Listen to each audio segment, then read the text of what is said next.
दुआ ज़हरा को कराची मुंतकिल करने का हुक्म। मरकजी मुल्जिम ज़हीर अहमद की उबूरी जमानत मंजूर। सिंध हाई कोर्ट के 2 रुकनी बेंच के रूबरू दुआ ज़हरा की बाजियाबी से मुताल्लिक वालिद मेहदी काज़मी की दरख्वास्त पर समाअत हुई। ज़हीर को हिफाजती तहवील में अदालत पहुँचाया गया।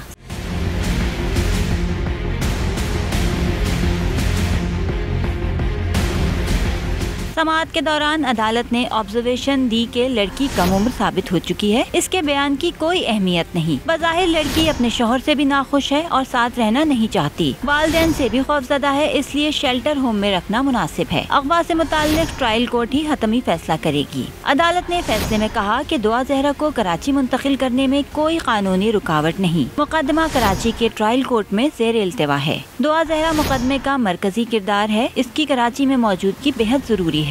मुल्जिम के वकील ने ज़हीर और इसके भाइयों के मुंजमद अकाउंट्स खोलने की इस्तदा की, जिसे अदालत ने मुस्तरद कर दिया और हिदायत की कि अलग से दरखास्त दायर की जाए।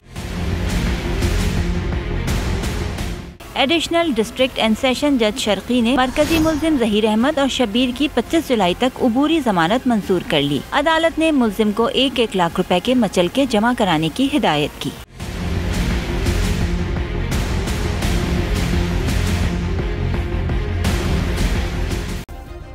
सब्सक्राइब करें और बेल दबाएं ताकि कोई खबर रह न जाए।